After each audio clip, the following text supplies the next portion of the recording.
Assalamualaikum warahmatullahi wabarakatuh. Yang saya hormati Ibu Laila Suriah selaku dosen pengampu mata kuliah Filsafat Umum. Di sini saya Happy Nanda Asmara dari Prodi PGMI kelas 2B akan menceritakan pengalaman saya setelah mempelajari aliran filsafat barat modern.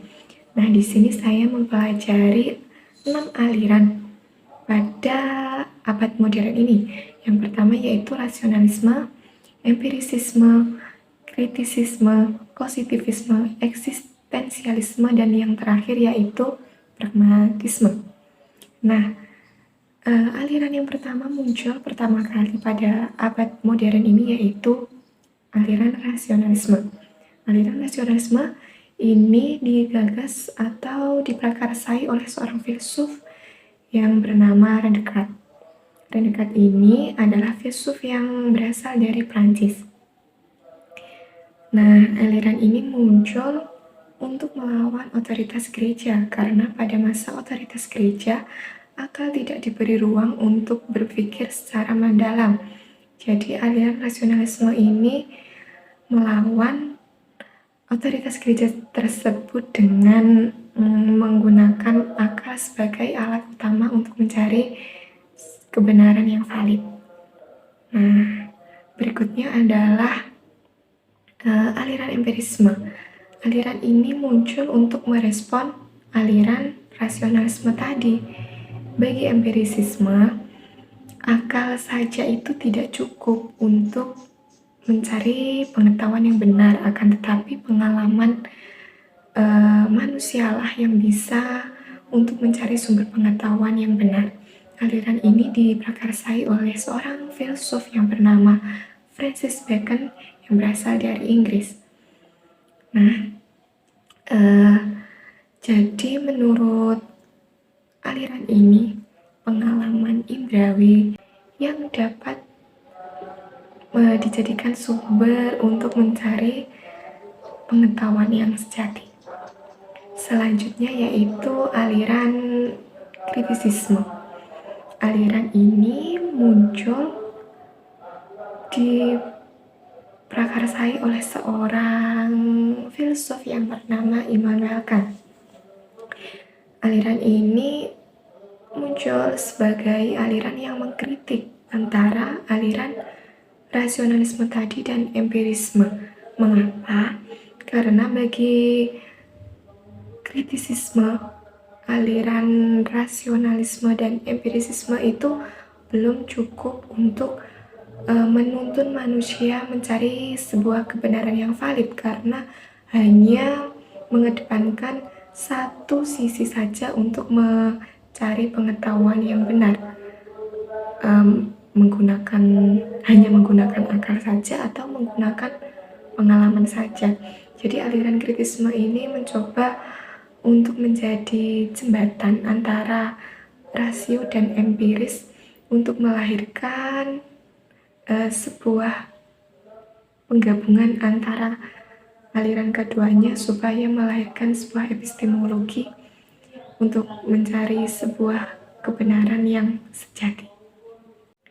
Aliran selanjutnya yaitu aliran positivisme yang diprakarsai oleh seorang filsuf yang bernama Auguste Comte.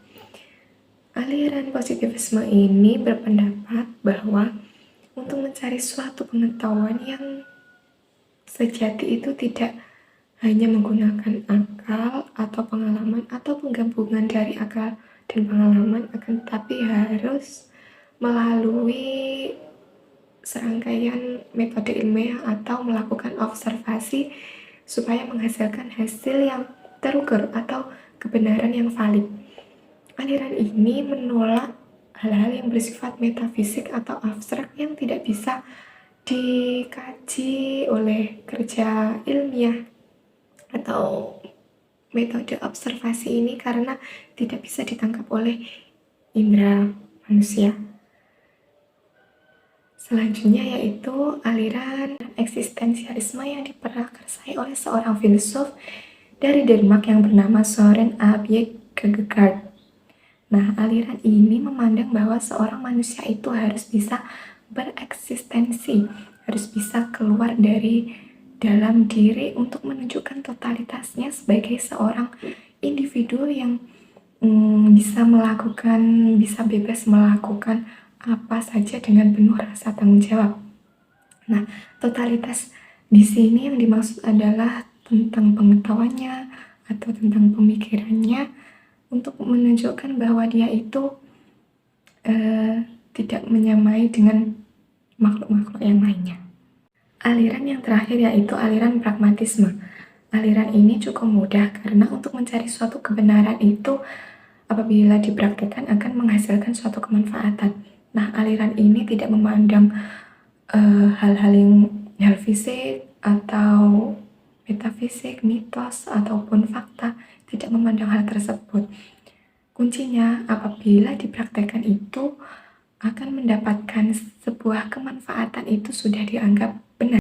Nah, kebenaran pada aliran pragmatisme ini bersifat subjektif atau bisa berubah-ubah sesuai dengan hasil praktek dan manfaat yang diperoleh oleh masing-masing individu. Belum tentu satu individu itu mendapatkan manfaat yang sama dengan individu yang lainnya ketika dia mempraktekkan hal yang sama. Kebenaran ini juga bisa direvisi kembali dengan kebenaran-kebenaran yang lebih mendatangkan manfaat yang besar. Setelah mengkaji 6 aliran filsafat modern tersebut, dapat diketahui bahwa ke-6 aliran tersebut hanya mengkaji tentang hal fisik saja. Nah, bagaimana dengan hal-hal yang bersifat metafisik? Sedangkan dalam Islam itu banyak hal-hal metafisik yang harus dikaji. Nah, untuk mengkaji hal fisik maupun metafisik, ada 3 epistemologi di dalam agama Islam yang dapat mengkaji hal tersebut. Aliran yang pertama yaitu epistemologi bayani. Epistemologi bayani ini didasarkan pada dalil-dalil yang logis dan jelas atau berpikir yang didasarkan pada teks-teks. Nah, teks di sini yang dimaksud adalah teks yang terkandung dalam 4 sumber pengetahuan dalam agama Islam, yaitu Al-Quran, hadis, ijma, dan qiyas. Nah, teks-teks yang terkandung dalam keempat sumber tersebut dapat menjadi alat utama untuk mencari sebuah pengetahuan yang sejati. Nah, di sini bagaimana fungsi akal? Akal itu tetap berfungsi untuk mengawal proses memahami atau mencermati hubungan antara makna dan lafaz yang terkandung dari 4 sumber utama pengetahuan di dalam Islam tersebut. Al-Quran sendiri merupakan sumber utama pengetahuan Islam. Dalam mengkaji hal fisik maupun metafisik didasarkan pada ayat-ayat Al-Quran yang berkaitan tentang hal tersebut dan bisa dijadikan sebagai pedoman untuk mencari atau menemukan dimensi hal fisik maupun metafisik. Sedangkan hadis ini juga dibuat sebagai sumber utama pengetahuan di Islam karena hadis ini berisi perkataan dan tindakan Nabi Muhammad SAW yang juga bisa dibuat alat untuk mengaji hal fisik dan metafisik. Epistemologi yang kedua yaitu epistemologi burhani. Nah, epistemologi ini mengedepankan cara berpikir yang didasarkan pada penggunaan rasio akal melalui dalil-dalil yang logis. Dalam mengkaji hal fisik maupun metafisik, epistemologi burhani ini menggunakan penalaran dan argumen logis untuk memperoleh pengetahuan tentang realitas fisik dan metafisik. Dalam Islam, akal digunakan untuk memahami dan menginterpretasikan ayat-ayat Al-Quran yang berkaitan dengan hal yang sedang dikaji. Epistemologi yang terakhir yaitu epistemologi irfani. Epistemologi ini tidak didasarkan pada teks atau akal untuk mencari sebuah kebenaran, akan tetapi didasarkan pada Kasyaf yaitu pengetahuan melalui intuisi, bukan logika. Intuisi di sini biasanya berbentuk ilham yang diberikan Allah kepada manusia yang memiliki kesucian hati, kebersihan jiwa, sehingga mudah menerima pengetahuan yang benar yang bersumber dari Allah SWT. Sebenarnya epistemologi irfani ini lebih mengkaji tentang hal yang metafisik, tapi tidak menutup kemungkinan untuk mengkaji hal fisik juga. Dan mengkaji kedua hal tersebut, epistemologi irfani ini menitik beratkan pada pemahaman batiniah dan pengalaman mistik serta spiritual melalui zikir, meditasi, atau ibadah yang lainnya untuk mencari pengetahuan tentang realitas fisik dan metafisik. Konsep ini juga digunakan untuk memahami hal-hal yang tidak bisa dijelaskan secara rasional dan memungkinkan seorang individu itu untuk berpikir secara mendalam tentang realitas yang tersembunyi.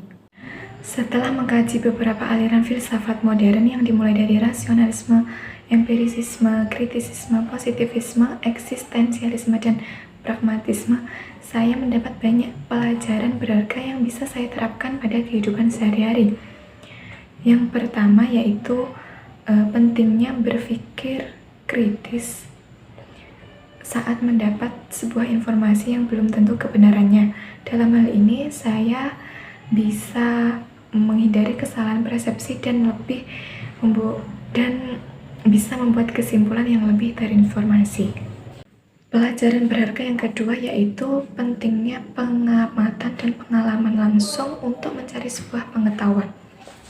Dalam kehidupan sehari-hari, hal tersebut dapat mengajarkan saya untuk selalu bersikap terbuka terhadap pengalaman baru, memeriksa informasi sebelum mengambil keputusan, serta melakukan observasi langsung terhadap lingkungan di sekitar saya.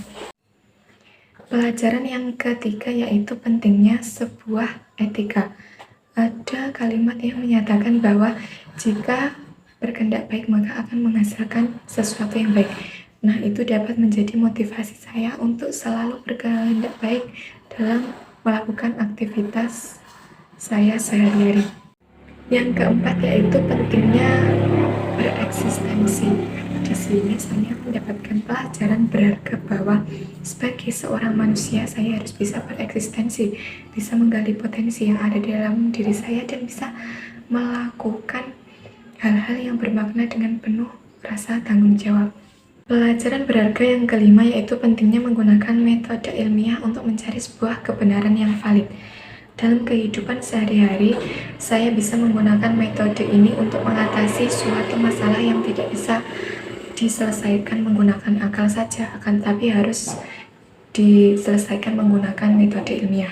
Jadi hal yang dapat saya lakukan yaitu mengumpulkan data-data terlebih dahulu, kemudian menganalisis secara sistematis data-data tersebut dan mencari solusi yang didasarkan pada bukti-bukti yang telah terkumpul. Jadi saya bisa mendapatkan sebuah jalan keluar dari masalah tersebut.